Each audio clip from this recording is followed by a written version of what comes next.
काली pregnant बहू, रंग भेद, ये वो शब्द है जो हमारे देश में सबसे ज्यादा है।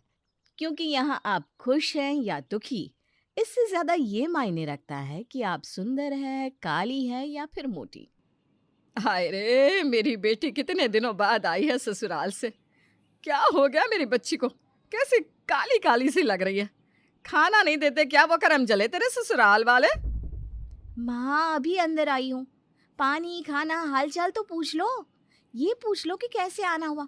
लेकिन नहीं, काली हो गई हूँ ये ज्यादा जरूरी है। अरे चल छोड़ तेरी फिलोसफी। ये बता नानी कब बना रही है मुझे? माँ, रहने दे। काली बेटी काली नाती को ही पैदा कर देगी। तो अच्छा ही है ना कि तो ऐसी ही रहे। वैसे मैं ना कॉलेज से डिग्री लेने आई हूँ, समझी। तभी पिता आते हैं। अरे शिल्पी बेटा कब आई? बता देती मैं लेने आ जाता तुझे। पापा, वो कॉलेज से डिग्री लेने आई हूँ। मेरे ससुराल के पास जो बड़ा स्कूल है ना, वहाँ वैकेंसी आई थी। पापा, मेरा सिलेक्शन हो गया। आपको पता है, सिर्फ 4 घंटे जाना है और पैसा बिल्कुल आपके दामाद के बराबर। अच्छा है ना पापा। ये कहानी है शिल्पी की, जिसके पिता को विश्वास था कि बेटी काली ही सही, लेकिन उसकी प्रतिभा किसी से कम नहीं है। पर माँ की सोच। भला हो रवि का और उसकी फैमिली का, जो इस काली को पसंद कर लिया।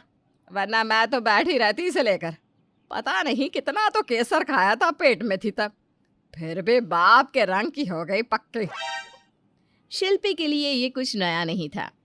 वो तो अपने काम की ओर निकल पड़ी, यानी कि अपने ससुराल की ओर। और वहां जाकर, अरे बहू शिल्पी, देखना कोई कब से आया है तुझसे मिलने। शिल्पी फटाफट अपना बैग रखती है। सामने बैठे होते हैं उसके मैथ्स के टीचर, साथ में होती है उनकी बहू। शिल्पी बेटा कब से तेरा घर ढूंढ रहा हूँ। बेटा ये मेरी बहू है, इसको तुझसे बात करनी है। शिल्पी हैरान रहती है कि ऐसी क्या बात हो गई। शिल्पी दीदी, वो मैंने और आपने एक ही स्कूल में एक ही पोस्ट के लिए अप्लाई किया था। अगर आप ज्वाइन नहीं करेंगी तो वो नौकरी मुझे मिल जाएगी। शिल्पी टीचर की ओर देखती है। तेरे बेटे के बाद यही हम लोगों का घर चला रही है। बेटा ये नौकरी मेरी बहू को दे दो। शिल्पी कुछ सोचती है। सामने सास उसे इशारे से मना करती है। "अ, ठीक है सर, जैसा आपको सही लगे। मैं वो नौकरी नहीं ज्वाइन करूंगी। सास को गुस्सा आता है, लेकिन टीचर शिल्पी को ढेर सारे आशीर्वाद देकर चले जाते हैं। बहू, माना उसे नौकरी की जरूरत थी, लेकिन वो नौकरी तुम्हारा भी तो करियर बदल देती। माँ जी, मेरा करियर फिर बन जाएगा। वक्त है मेरे पास, लेकिन उन्हें पैसे की जरूरत है। उनके लिए ये नौकरी ज्यादा जरूरी है। सास कुछ नहीं कहती। उसे बहू की आदत पता है कि वो एक नेक दिल की लड़की है। शाम को, क्या बात है मैडम? माँ बता रही थी कि नौकरी को लात मार दी तुमने। नहीं, वो मेरे गुरुजी की बहू को उसकी ज्यादा जरूरत थी। तभी सास आ जाती है।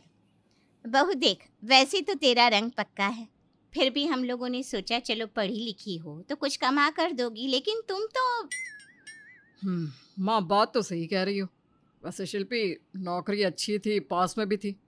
अब कम से कम तुम मेरे दूसरे दोस्तों की बीवियों की तरह सुंदर नहीं हो, लेकिन कम से कम उनसे अच्छा कमा तो लेती। शिल्पी दोनों की बात सुन रही थी, लेकिन फिर उसे चक्कर आ जाता है और वो गिर जाती है। अरे क्या हो गया बहू को? हाँ, क्या हो गया? माँ लगता है मैंने कुछ ज़्यादा ही बोल दिया। अरे बेटा, डॉक्टर को बुला कर लाओ। डॉक्टर आता है। बधाई हो आंटी जी, आप दादी बनने वाली हैं। आपकी बहू माँ बनने वाली है, तो इनका ख्याल रखिए। और हाँ, अब से कोई भी ऐसी बात मत करना जिनसे इन्हें दुख हो। खाने में भी हल्का खाना। और हाय रे डॉक्टर, बस बस, ये बताओ कि बहू हमारी काली है, लेकिन बच्चा गोरा चाहिए, तो क्या करना होगा? अरे कैसी बात पर फंस गई हो आप? गया ज़माना आंटी जी जब काले गोरे की बात होती थी। अब तो टैलेंटेड लोग ही सबकी पसंद है। और टैलेंट किसी रंग और शेप का मोहताज नहीं होता, क्यों? अच्छा चलता हूँ। डॉक्टर की जाने के बाद, बेटा तू तो जा केसर लिया। और हाँ, बहू को आज से ही नारियल पानी देना, रोज 4-4। और बहू को धूप में मत जाने देना। अगर लड़का काला पैदा हुआ तो भी चल जाएगा, लेकिन इसकी तरह काली लड़की हो गई तो। अरे कैसी बात कर रही हो माँ? काली बेटी और मेरी ना ना ना ना। हो गई तो देख, सब हमारी तरह बड़े दिल वाले नहीं होते जो काली बहू को भी हंसकर साथ रखे, क्यों? बात तो सही बोल रही है माँ तू, लेकिन अभी दोनों बात कर ही रहे थे कि शिल्पी को होश आ जाता है। क्या हो गया था मुझे? सब ठीक है ना? अरे शिल्पी, गुड न्यूज़ है, हम माँ पापा बनने वाले हैं। अब सब ठीक है, तुम आराम करो बस। हाँ बहू, खुशखबरी तो है, लेकिन साथ ही सोचने वाली बात है कि कहीं तू अपनी जैसा काला बच्चा ना पैदा कर दे। बहू सोचती है कि माँ बनने की खुशी मनाए या इस चिंता में दिन गुजारे कि बच्चा गोरा कैसे होगा। खबर मायके पहुंचती है और शिल्पी के माँ बाप उससे मिलने आ जाते हैं। अरे बेटा, क्या ज़रूरत थी इतनी जल्दी माँ बनने की?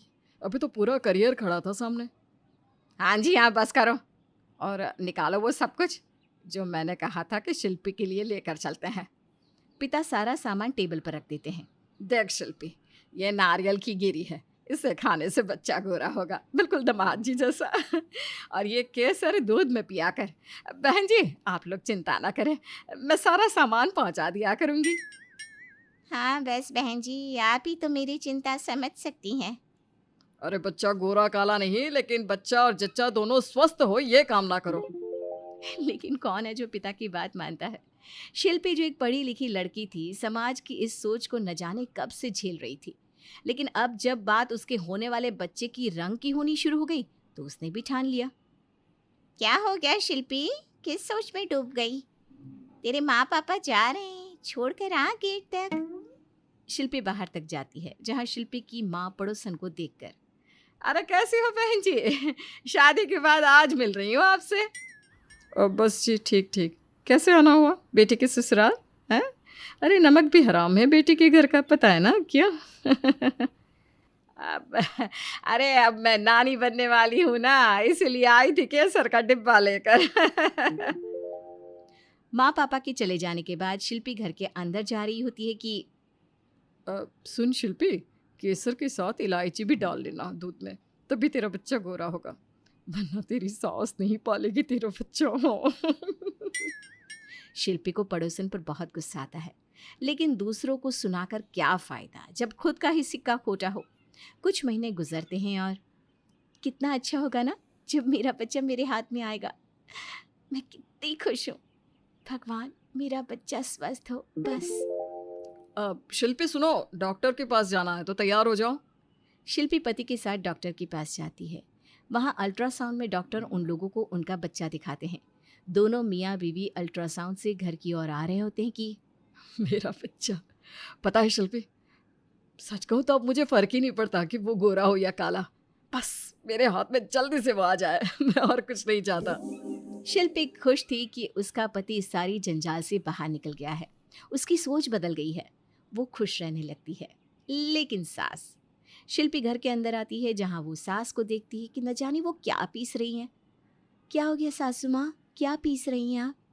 कुछ नहीं शिल्पी, मैं ना वो आंवले का रस पीस रही थी। कहते हैं कि वो भी खाने से बच्चे के रंग में फर्क पड़ता है। शिल्पी परेशान कि क्या करे। माँ, मेरा मन नहीं करता कुछ भी खाने का, जो भी खाती हूँ उल्टी हो जाती है, रहने दीजिए ना। नहीं नहीं बहू, कैसी बात कर रही है? पता है कितनी दूर से बाबा जी की बूटी मंगवाकर मैं ये बना रही हूँ। शिल्पी, इसी को खाने से गोरा बच्चा पैदा होगा। आज से ना दूध के साथ खाना शुरू कर देना। शिल्पी क्या करती, सास के कहने पर वो सब खा लेती है। लेकिन अगली सुबह, हाय रे मेरा पेट दर्द के मारे फटा जा रहा है, भगवान कोई बचाओ। सब उसे जल्दी से अस्पताल ले जाते हैं जहाँ सारे इलाज के बाद, क्या खाया था इन्होंने? और कौन है घर में जो इनका ख्याल रख रहा है? आप लोगों के घर में कोई महिला है कि नहीं? क्या हो गया डॉक्टर साहब? इनको किसी ने कुछ गर्म चीज़ें खिला दी है जिससे इनका अबॉर्शन हो गया है, लेकिन समझ में नहीं आ रहा है कि किसी ने इन्हें ये क्यों खिलाया। मेरी सास ने किसी से गोरे बच्चे होने का टोटका पूछा था, उसी से ये सब हो गया। ये बोलकर वो जोर जोर से रोने लगती है। मेरा बच्चा, मेरा बच्चा। पति उसे गले लगा लेता है, दोनों रोने लगते हैं। सास दूर खड़ी देख रही थी कि कैसे उसने रंग भेद में अपने ही घर का चिराग जलने से पहले ही बुझा दिया।